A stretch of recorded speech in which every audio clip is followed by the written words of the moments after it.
Bismillahirrahmanirrahim. وَلْتَكُنْ مِنْكُمْ أُمَّةٌ يَدْعُونَ إِلَى الْخَيْرِ وَيَأْمُرُونَ بِالْمَعْرُوفِ وَيَنْهَوْنَ عَنِ الْمُنْكَرِ. Alhamdulillah wassalatu wassalamu ala rasulillah mabad. Allah berfirman, wajahidu bi amwalikum wa anfusikum.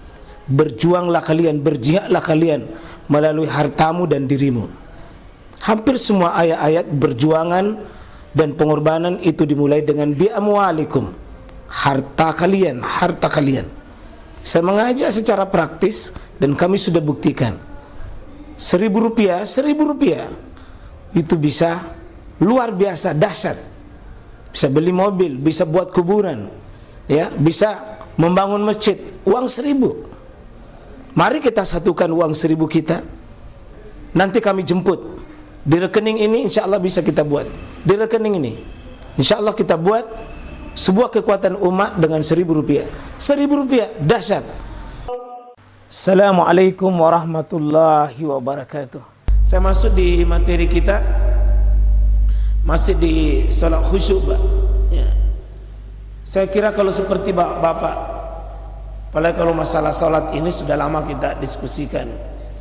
Saya kira sudah tamat pembahasan fikihnya, yakni masalah syarat-syaratnya, rukun-rukunnya, ya, rukun-rukun, sunnah-sunnah, makruh, secara gerakan fisik dan bacaan, Mbak. Itu kalau bisa kita betul-betul beri waktu sedikit, ya. Kita tidak fokus lagi bacaannya di gerakannya. Yang paling pokok ini bagaimana menghadirkan hati di saat kita sholat. Bagaimana menikmati itu sholat itu, setiap gerakan. Bagaimana menikmati bacaan kita itu, yang kita keluarkan seperti takbirnya, doa iftitahnya, ta'usnya, basmalahnya, al-fatihahnya, Mbak. Surah, ruku, i'tidal, sujud, duduk antara sujud, tasyahud, salawat, salam, zikir dan doanya itu mungkin waktunya, Pak, kita mengarah, memberi makna setiap bacaan itu. Kita tidak fokus lagi pada hukum-hukum bacaan dan gerakan, tapi inti pesan khusyuk solat. Solat itu, di mana solat itu mengantar kenikmatan. Solat itu kebahagiaan, Mbak. Solat itu kemuliaan. Ya, saya tadi datang dari Maros. Ya, ada seorang hamba Allah, Pak, dimuliakan, meninggal dalam keadaan sujud, persis sujud, dan itu cukup viral. Meninggal di persis di sujud, satu dari sujud terakhir kemarin. Ya, kami langsung memandikan dan ada sebuah kebahagiaan. Sepertinya solatnya itu sudah dimati.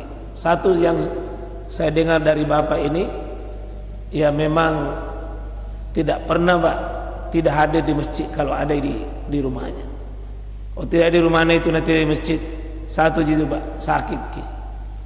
Dia sering di sawah, sering di kebun, tapi sengaja kumang ngaji di masjid aide na wilayah mana pasti saat pertama tempatnya, dan Allah pilih dia, Pak.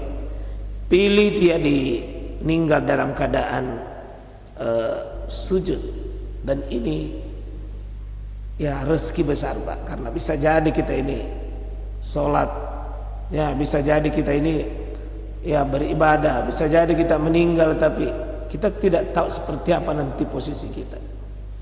Ya, kalau Allah memperlihatkan begini modelnya, Pak, meninggal dalam keadaan sujud, itu artinya Allah umumkan, Pak, bahwa dirinya seorang hamba itu diterima di sisi Allah Subhanahu wa taala. Diterima itu, Pak. Karena kata Nabi, wa innamal a'malu bil khawatim. Jika mau melihat perjalanan hidupnya seorang muslim, tengok di bagian terakhir, Pak, seperti apa kita di bagian akhir. Ya, bagian akhir itu, Pak, kunci kita. kunci penentu itu. Kita di sisa-sisa umur kita ini Pak ya, mohon pada Allah ya Rabb, antar hati ini untuk bisa merasakan nikmatnya takbir. Kita tidak basa-basi lagi Pak di takbir, di surah Al-Fatihah dan seterusnya, tapi ada getaran-getaran jiwa kita untuk merasakan dialog dengan Allah Subhanahu wa taala. Kita melihat ini ya, khusyuk ini karunia Allah yang sangat istimewa. Karena banyak orang belajar khusyuk Pak, belum tentu khusyuk. Seperti saya sampaikan ini Pak, saya tidak jamin diri saya bisa khusyuk. Mungkin ada di antara Bapak dikasih oleh Allah hati, nikmat, bahagia ketika mengucapkan kalimat itu sampai bisa meneteskan air mata. Yang kasih itu Pak bukan siapa-siapa, Allah yang kasih rasa nikmat, rasa kebahagiaan. Ada sentuhan-sentuhan hati kita sehingga rasa rindu kepada Allah ketika diucapkan itu. Ada rasa takut semakin kuat, ada rasa bahagia ketika dihadirkan kalimat itu. Khusyuk itu Pak karunia Allah istimewa ya. Karena itu Nabi tiap hari Nabi meminta Pak, Allahumma qsim lana min khasyatika. Ya Allah, anugerahkan rasa khusyuk pada hati kami. Kalau orang khusyuk itu Pak, salatnya betul-betul berfungsi tanha anil fahsya wal munkar. Salatnya betul-betul benteng pertahanan. Ya, yang Nabi minta, Allahumma qsim lana min khasyatik ma tahulu bihi bainana wa baina ma'asi.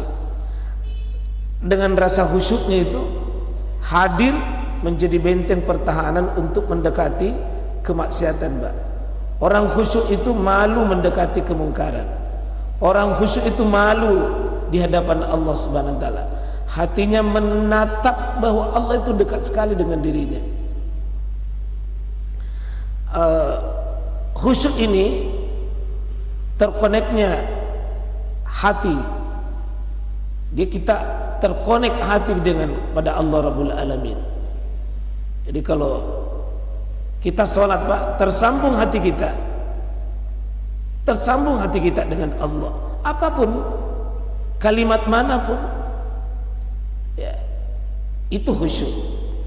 Mungkin mengingat sesuatu tapi itu menghubungkan diri kita. Mengingat anak tapi kita mengatakan, ya Rob, anak saya itu titipanmu, saya tidak bisa bikin apa-apa.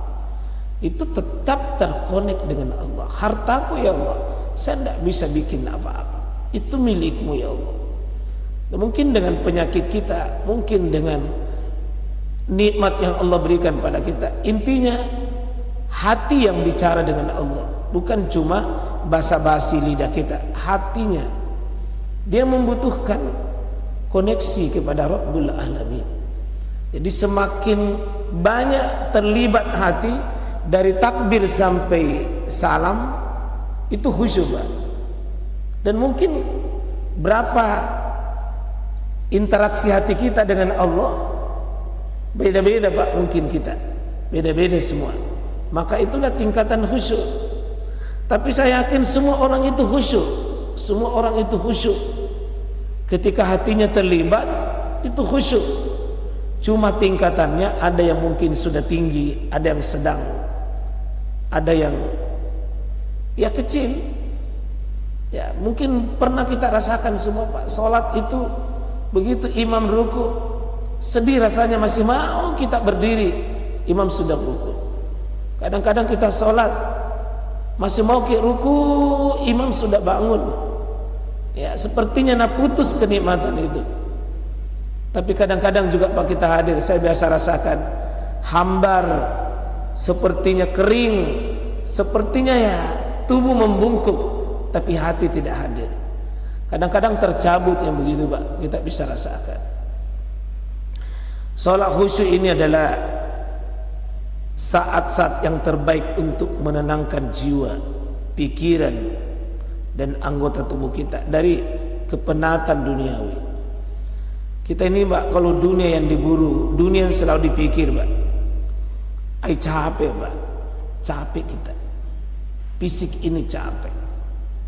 Kalau target duniawi, cita-cita duniawi, maka ada saat-saat rehatnya hati. Di saat kita mengambil air wudu, hamparkan sajadah, datang menghadap kepada Allah, lupakan perkara dunia, Allahu Akbar. Di saat takbir menghadap kepada Allah, kosongkan pikiran kita dari perkara duniawi. Di situ istirahatnya Pak jiwa. Di situ pikiran tidak lagi dipenjara dan dibelenggu oleh dunia.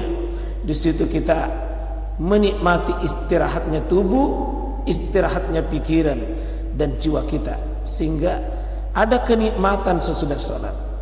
Dan ini yang dimaksud oleh Quran min asaris sujud.